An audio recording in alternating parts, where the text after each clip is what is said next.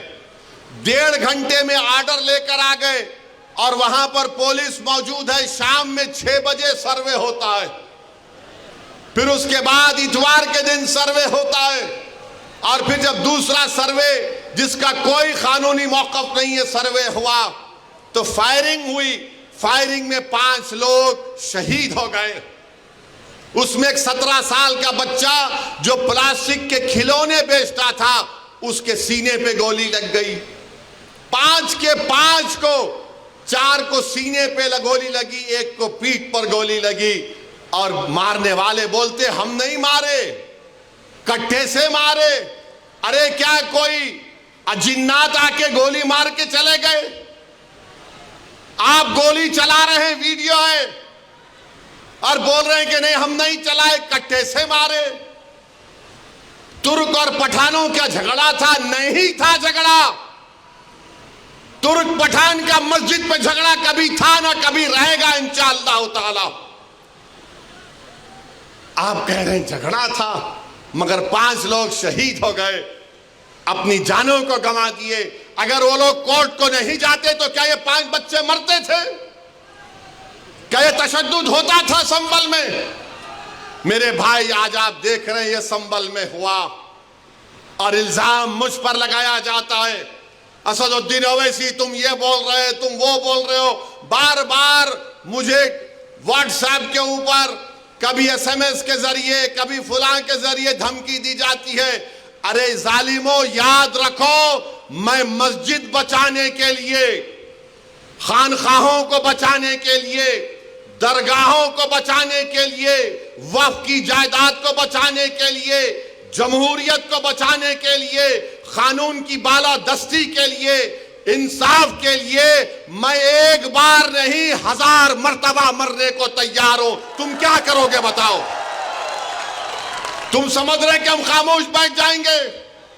ایسے 12 درگاہ اور مساجد پر کیس ڈال دیا گیا ہے کہ یہ مسجد نہیں تھی، پھلا تھا، یہ تھا۔ سلیم چشتی رحمت اللہ علیہ کی درگاہ پر کیس ڈال دیا گیا۔ سلطان ہند خواجہ اجمیری کے آستانے پر کیس ڈال دیا گیا۔ اور کیا بولتے ہیں، کیس ڈالنے والا کون ہے معلوم آپ کو؟ یہ میرے گھر کے پاس دلی میں آ کر میرے گھر کے اوپر جو نیم پلیٹ ہے اس کو توڑا، پتھر پھینکے گھر میں میرے، اور اس کے بعد میرے نیم پلیٹ پر کالک ڈال کر دھمکی دیا کہ اویسی تیرے کو دیکھ لیں گے۔ ارے کمینے، کبھی بول کر آنا، مرد کا بچہ ہے تو میں ٹھہرتا ہوں سامنے۔ بس آتے کیمرہ لے کے پھیبے پھینکے بھاگ۔ ارے بول کیا؟ آ رہا ہوں کل تیرے پاس تو میں بھی ٹھہرتا ہوں، دیکھیں گے 6 فٹ 2 انچ کیا کرتا ہے۔ وہ آدمی اب کورٹ کو گیا، سپریم کورٹ کے وکیل کو تھپڑ مارا۔ 2016 میں دلی کی پولیس نے اس کو تڑی پار کا نوٹس دیا۔ وہ کورٹ میں کیس ڈال رہا ہے کہ خواجہ اجمیری کا آستانہ نہیں ہے، وہاں پر کوئی اور جگہ تھی۔ حوالہ کیا دے رہا ہے؟ 1901 کی کتاب، 1901 کی کتاب کا بھروسہ کریں گے یا پھر 13ویں صدی کی کتاب خزائن فتوحات جس کو امیر خسرو رحمت اللہ علیہ نے لکھا؟ کس کی کتاب کا یقین کریں گے؟ 1901 میں کوئی دیوانہ لکھ رہا نہیں، روایت یہ بتاتی ہے. ابے روایت بہت باتیں بتاتی ہے، یقین کر لیں گے کیا؟ پارلیمنٹ نے قانون بنایا کہ 15 اگست 47 کو جو مسجد، مندر، گرجا گھر، گردوارہ رہے گا وہ سیل ہے، بند ہے، اس پر کوئی چھیڑ خانی نہیں ہوگی، اس کا کنورژن نہیں ہوگا، اس کا کیریکٹر نہیں بدلا جائے گا. مگر یہ کیا ہو رہا ہے؟ کیا ہو رہا ہے ہمارے ملک میں؟ 800 سال کی درگاہ خواجہ غریب نواز سلطان ہند کی. اور سنو اقتدار کی کرسیوں پر بیٹھنے والوں، دلی کے اقتدار پر بیٹھنے والے سنو، خواجہ ہندوستان کا سلطان ہے، اس کے بعد کوئی سلطان کو نہیں مانتے ہم. خواجہ کے آستانے پر چلے گئے، غریب نواز کے آستانے پر چلے گئے. ارے کون سی کتاب تمہاری؟ نہیں وہ فلاں دیوار کو ایسا کھکورے تو اس کو ایسا رنگ نکالے تو چھتری نکلتی. ابے تیرے گھر میں اگر 1000 فیٹ کھودا تو اس میں بھی خانے جہاں خان کی ملبہ نکلتا، کیا کریں گا؟ دے دیتا میرے کو، کیا کریں گے؟ نہیں وہ تھا. یاد رکھو یہ ملک کمزور ہو جائے گا. 5 بچوں کی جانیں چلے گئیں، وہ مرے نہیں، وہ شہید ہیں. تم نے ان کو گولی مار کر ان کا قتل کیا ہے، تم قاتل ہو. تم نے غریب ماں باپ کو اپنی اولاد سے محروم کر دیا ہے. ارے یہ میڈیا کو لیک کرتے نہیں، وہ پتھر پھینک رہے، وہ فلاں کر رہے.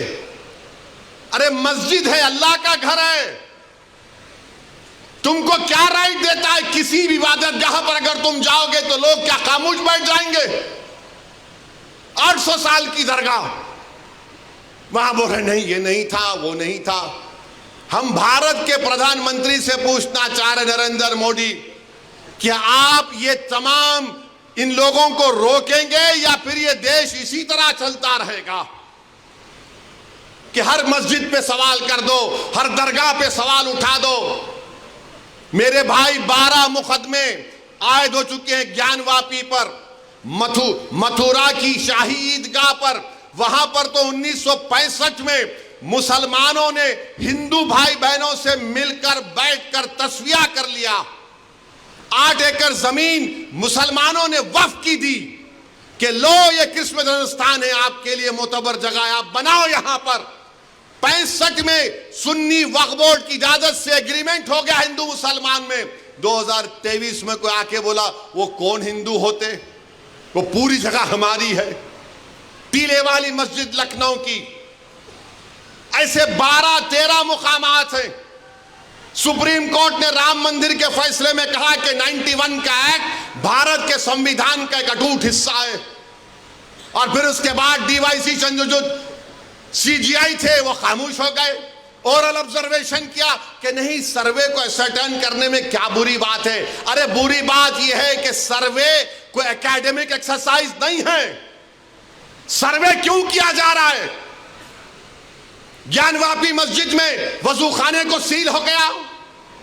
گیان واپی مسجد کے جنوبی طرف ہمارے پاس نہیں ہے، وقف کی جائیداد نہیں ہے. وہ کیا کریں گے آپ؟ اور جب بابری مسجد کا فیصلہ آیا تھا میں پکار کر کہہ رہا تھا یہ غلط فیصلہ ہے، اس کے بعد بہت سی چیزیں کھلیں گے. تو میرے خلاف یہ وہی لوگ ہیں جو آج اس اسمبلی کے الیکشن میں ان کو ووٹ دو ان کو ووٹ دو اعلان کیے تھے. وہ لوگ مجھے فون کر کے بولے آپ ایسا کیوں بول رہے ہیں، آپ ایمونیشن دے رہے ہیں بی جے پی کو. میں نے کہا حضرت دامن برکاتا ہوں، ججمنٹ آپ پڑھو، یہ ججمنٹ تمام چیزوں کو کھول دے گا. مجھ سے کہا کہ آپ خاموش ہو جاؤ، اویسی تم مت بولو. میں نے کہا موت میرے کو خاموش کر سکتی، جب تک اللہ زندہ رکھے گا میں سچائی کو بیان کروں گا اور بیان کرتا رہوں گا. آج بولو خاموش ہو جاؤ. میں جب کہہ رہا تھا تو کوئی بول رہے ہیں مت بولو، ان کو کیا ہے، یہ بھڑکاؤ بھاشن دے دیتے، ان کو کیا ہے، ان کو ٹی وی پہ جا کے بولنے کا شوق ہے۔ آج کیا ہوا مہاراشٹر کے چناؤ میں؟ کیا بی جے پی نے کیا کہا جا جا کر؟ آج ہمارے پاس کرن جیسے، کیا نام ہے، یوسف پنجانی آ کر تقریر کر کے گئے، میں الیکشن جیتنے کا ہار گیا۔ انہوں نے کہا کہ بی جے پی نے پورے مہاراشٹر میں پرچار کر دیا کہ فتوا جیتے گا یا بھگوا جیتے گا۔ بتاؤ یہ کون ہے لوگ؟ ارے آپ کو اگر الیکشن لڑنا ہے لڑو، آگے بڑھو، صرف بیٹھ کر اعلان کرنے سے نہیں ہوتا، الیکشن لڑو، معلوم ہوتا آپ کو کیسے ووٹ حاصل کرنا پڑتا ہے۔ ایک عالم دین مفتی اسماعیل آپ کے سامنے جو الیکشن لڑ رہا بھی ہے، منبر رسول پر آپ کو اچھائی کو بیان بھی کرتا ہے اور چناؤ بھی لڑتا ہے، مگر یہ کیا بات ہے کہ الیکشن آئے گا ان کو ووٹ دو ان کو ووٹ دو۔ ارے آپ لڑو، آپ نہیں لڑ سکتے تو اپنے داماد کو لاؤ، چلو لڑو نا، کیوں نہیں روکتے؟ نہیں، ہم ان کو بولیں گے، ان کو بولیں گے۔ کیا ہوا؟ آپ نے بی جے پی کو ہینڈل دے دیا۔ یوسف پنجانی کہہ رہا ہے کہ بی جے پی گلی گلی جا کر اعلان کر دی کہ فتوا جیتے گا یا بھگوا جیتے گا۔ ارے جب سیاست نہیں آتا کرنا تو مت کرو،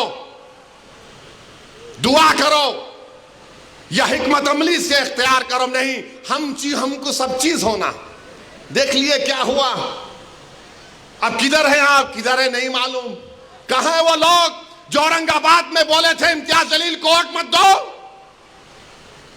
اس سماجوادی پینڈیٹ کو ووٹ دو، بولے تھے ارے چہرہ دکھاؤ اورنگ آباد کے عوام کے سامنے تم۔ ارے لفافوں پہ زندگی گزارنے والوں، شرم سے ڈوب مرو تم۔ میرے گھر کو آئے تھے حیدرآباد کو، بغیر بولے میرے گھر کو آئے۔ میں وقف کے بل کی میٹنگ میں جا رہا تھا، پلٹ میرا گارڈ فون کرا کہ صاحب اتنے لوگ آئے، ملا۔ گھر پہ آئے تو میں نے کہا کہ میرا گھر اتنا بڑا نہیں ہے، آپ لوگ 20 لوگوں کو لے لیجئے۔ 20 لوگوں کو بٹھایا، وہ بات کرے میں بات کرا، لیٹر لکھ کے دیے ان کو، ٹکٹ دو، میں غور کروں گا۔ پھر جانے سے پہلے میں نے کہ اللہ کے ولی کہ انگریزی قرآن کا ترجمہ جو ترکی کا چھپا ہوا ہے، اس کی 4 کاپیاں ان ذمہ داروں کو دیا کہ آپ میرے گھر کو آئے، یہ کہ اللہ کے ولی کی قرآن کا ترجمہ ہے۔ ایک ایک کے ہاتھ میں دیا تو اورنگ آباد جا کے بولے ہم گھر کو گئے تھے، ہمارے کو چائے تک نہیں پلائے۔ ارے آپ پہلے سے بول دیتے تو نان خلیہ کھلا دیتا میں آپ کو۔ میرے کو نہیں معلوم تھا کہ تم میرے گھر کو کھانا کھانے آ رہے۔ ارے تم کو قرآن کریم دیا نا ہاتھ میں، اللہ کا کلام تمہارے ہاتھ میں دیا، تم کو اس کا بھی لحاظ نہیں ہے، اور تم دعویٰ کرتے ہو قوم کا۔ بہت بول سکتا ہوں، یاد رکھو میری زبان کو لگام نہیں ہے، تمہارا گھر سے نکلنا محال کر دوں گا میں یہاں پہ۔ میرے بھائی امام شافعی مفتی صاحب بیٹھے ہوئے، امام شافعی رحمت اللہ علیہ کا زمانہ ہے۔ ایک دولت مند نے کہا کہ اگر اللہ میرے کو بیٹی دے گا تو جب اس کی شادی کروں گا دین اور دنیا کی دولت اس کو دوں گا۔ جب بیٹی کی شادی کا موقع آیا علماء کرام کے پاس گیا، علماء کرام نے کہا کہ نہیں تو نہیں دے سکتا، دین اور دنیا کی دولت تو کیسے دے گا، تیری قسم غلط ہو گئی۔ امام شافعی کے پاس گئے، امام شافعی بولے بہت آسان ہے۔ امام شافعی رحمت اللہ علیہ نے کہا تیری بیٹی کی شادی کب ہے؟ اس نے کہا فلاں دن ہے۔ بولے میں آ رہا ہوں، چلا جا۔ امام شافعی پہنچے، امام شافعی رحمت اللہ علیہ نے کہا کہ آسان ہے۔ وہ بولا کہ حضرت شادی تو ہو گئی، کیا ہے بتاؤ؟ بولے قرآن اپنی بیٹی کو دے دے، دین اور دنیا کی دولت اس کو دے چکا، میں ان کو دیا، 4 قرآن دیا ان کو، اور بول کے دیا کہ آپ میرے گھر کو آئے، مجھے پتہ نہیں ہے، میں وکیلوں کی میٹنگ میں جا رہا تھا، پلٹ کر آیا آپ کے لیے، یہ قرآن کریم کا تحفہ آپ کو دے رہا ہوں۔ ارے تم کو اویسی سے مجلس سے نفرت ہے، مگر قرآن کریم کی تو عظمت کا تم لحاظ رکھ لیتے۔ میں یہ بات الیکشن میں بول سکتا تھا مگر خاموش بیٹھے رہا، مگر آج مجبوراً بولنا پڑ رہا ہے۔ یاد رکھو تم لوگ جو کام کر رہے ہو نا، تم مہاراشٹرا کے مسلمانوں کو نہ صرف کمزور کر رہے ہو بلکہ تم ان کی آواز کا گلا گھونٹ رہے ہو۔ ارے تم الیکشن لڑو، ہم تمہاری تائید کرنے کو تیار ہیں۔ کب تک تم یہ سیاست کرو گے کہ انہیں بول دیا انہیں بول دیا؟ جس کو تائید کیے اورنگ آباد میں وہ خالی 5000 ووٹ لیا، 5000 ووٹ لیا۔ ناصر کے خلاف کتنے ووٹ لیا انہیں؟ 10,000 ووٹ لیا، اور ناصر ہارے 8,000 ووٹ سے۔ جو جس کی تائید کا اعلان کیا وہ 5,000، اور امتیاز جلیل ہارے 1,100 ووٹ سے۔ دھولیا سے فاروق شاہ کے خلاف آپ نے اعلان کیا، وہ 10,000 پہ نپٹ گیا، فاروق شاہ 70,000 ووٹ لیے، صرف 1,700 ووٹ لیا وہ ظالم، صرف 1,700 ووٹ لیا۔ فاروق شاہ 70,000 ووٹ لیا۔ عتیق کو آپ نے تائید نہیں کی، کسی اور کو بول دیا۔ ارے کیا کر رہے ہو تم لوگ؟ مت کرو، تمہارا احترام اور تمہاری عظمت ہم کرتے ہیں، مگر آپ جو کام کر رہے وہ مسلمانوں کے حق میں نہیں کر رہے ہیں۔ آپ نے ہینڈل دے دیا بی جے پی کو، بی جے پی نے پورا پرچار کر دیا، اور کیا نتیجہ نکلا جا آپ دیکھو۔ کل یہ بی جے پی کی سرکار اگر کچھ کرے گی تو کون آ کے لڑے گا؟ آپ آئیں گے روڈ پہ؟ یہی امتیاز جلیل، یہی فاروق شاہ، یہی مفتی اسماعیل، یہی ناصر صدیقی، یہی فاروق شابدی، یہی وارث پٹھان میدان میں اتر کے مقابلہ کریں گے۔ میرے بھائی پہچانو ان لوگوں کو۔ میں نہیں بولنا چاہ رہا تھا، مگر آج میں ضروری ہے سچائی کو بیان کرنے کے لیے کہہ رہا ہوں۔ بہرحال میرے عزیز دوستوں اور بزرگوں، اپنے مسجدوں کو آباد رکھو۔ جو لوگ مسجدوں کو چھیننا چاہتے ہیں اس کا جواب کیا ہے؟ اپنی مسجدوں کو بھرے ہوئے کرو۔ تمہاری جمعے کی نماز فجر کی نماز میں اتنی تعداد ہونی چاہیے، تمہاری مغرب کی جماعت میں جتنے لوگ ہوتے ہیں اتنا ظہر میں ہونا چاہیے۔ درگاہوں کو آباد رکھو، خانخواہوں کو آباد رکھو۔ درگاہ اور خانخواہوں پر اللہ کے نام پر دل پر ضرب مارتے رہو، ڈرنے اور گھبرانے کی ضرورت نہیں ہے۔